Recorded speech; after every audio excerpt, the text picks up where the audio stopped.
If you ever had low reply rate despite using fresh domain, despite sending emails for an offer and targeting that was working for the last couple of months, it is very likely that it's caused because your email copy has been fingerprinted and it's your email copy, the scripts that are causing your emails to go to spam, which results in low reply rate, right? So I recently did an internal team training for our team members around how to fix this and thought I'll share this here as well. So I'm going to cover three things. First is what is email copy fingerprinting, why it happens, how to fix it, and what are some things that we've tried and tested and that seem to help you still inbox without drastically changing your offer or your targeting. So without further ado, let's get right in. Now, obviously, if you've been sending cold emails, you would have had situations where you had an offer that was absolutely printing. It's getting replies, getting calls, and when you start to scale it, when you start sending 150,000 emails with the exact same offer, same copy, not much variation, you start to see reply rates dip. Your domains start burning quicker. If your domains were lasting you 3-4 months earlier, now they start burning out quicker, which means you're having to replace them every month or so. It's likely happening because of copy finger, right? So I know there's a lot of text on screen. So my apologies. This is just a rough internal document that we shared. Now, before I get into the whole idea of copy fingerprinting, I want to point out that even though this is important, this does not supersede the base, right? Your domain is always going to be the most important factor, your domain reputation. You're sending IPs, the list you're reaching out to, whether or not it's valid, those things are still important. Copy fingerprinting comes into play when you're trying to scale an offer, when you're sending thousands of emails per day. If you're sending anything more than 30,000 emails a month for the same offer to the same list, that's when you should be worried about copy fingerprinting. Okay. And what even is copy fingerprinting and how does this impact your campaign results? So here's how this usually works, right? When you send a bunch of emails using the exact same script, and when you send a large volume, inevitably your recipients will mark your email as spam. They mark emails as spam. Lots of people do it. Negative engagement, you're training the Google's algorithms or the ESPs algorithms, telling them this particular block of text, like these kinds of emails are spam because all of these users from different parts of the country are reporting this as spam. Now, because you're initially, when you start sending those emails out, because you're sending from multiple domains, multiple different senders, the ESPs might forgive you. But slowly, as more and more people start to mark you as spam and as you burn out domains, the ESPs catch on to the trend. So now you're replacing domains, you're changing the sender address, but the one thing that stays common is the copy. So when lots of people mark that particular type of email as spam, you start to get these kinds of warnings, which says, why is this message spam? Because it was similar to messages reported spam in the past. So this is what copy fingerprinting really is. It's essentially saying that so many people marked your emails as spam that the ESPs now believe that whoever is sending emails exactly like yours or very similar to yours, there's a really high chance that those emails are spam. Now, how do you work around this?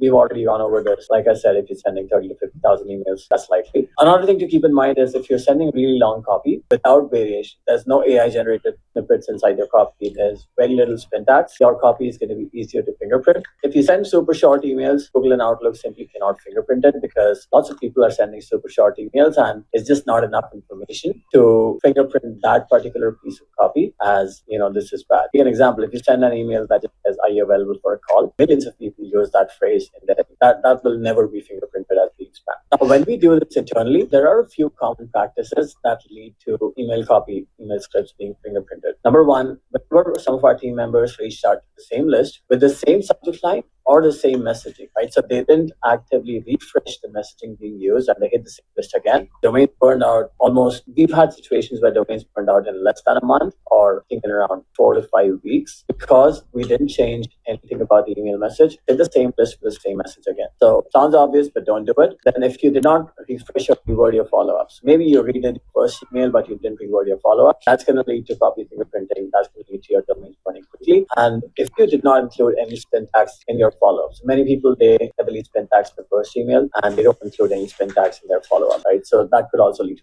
Now, I know a lot of people, they think syntax doesn't matter. Personally, we've seen that syntax is almost always helpful. And unless your syntax makes your emails sound nonsensical, it's worth doing syntax with your email copy. If you're not doing syntax, throw in AI generated snippet. The idea is to make each email as unique as possible so that it appears more human, more natural, and so that it's harder to fingerprint. Now, common culprit for copy fingerprinting, again, your signature. So this is something you need to be careful about. Keep your signature simple. If you keep including your company's address, keep including the full company marketing name, and you send that 50,000 times every month over month, chances are people will just realize, or not people, but Google and Outlook, they will just realize, this is the company, this signature, this part of the text, it's almost always the same. It's company name, address, and the same person's name. That's being, I think this is related to spam. So this trains the algorithm to associate that piece, that snippet with spam. Now that's not exactly how it works in the backend, but that's my interpretation of it, and there's decent correlation to tell us removing signatures does help. Same thing with unsubscribed messages. If your unsubscribed messages are not heavily syntaxed, I'm going to show you what ours look like. Your unsubscribed messages should look something like this, right? So this gives you plenty of variations without changing anything. Similarly, with your signatures, your sign off should be using multiple words like this, and you want to make sure this is all syntax so that it's harder. Then if your offers are repetitive, right, or if you're saying the same thing, we guarantee 30 appointments within 90 days over and over again, and lots of people are marking those as spam, chances are your emails will go to spam. And this doesn't even need to be your offer. If it's an offer that's being spammed to help by everybody else in the cold email world, you will also be a victim. Then if you don't change your angles, whenever you're hitting the same text again, our recommendation internally, whenever you're refreshed, always change the subject line. Always use a different angle, right? So use a different intro, or try to hit on the same pain point, think a different angle. Each script, every time you reach out to a prospect, the second prospect, your script should look unique. There's no point in emailing the same prospect with the same message over and over again, because they didn't respond the first time. Chances are they might not respond the second time either. And if you're going to reach out to them the second time, it's logical to try and say something different,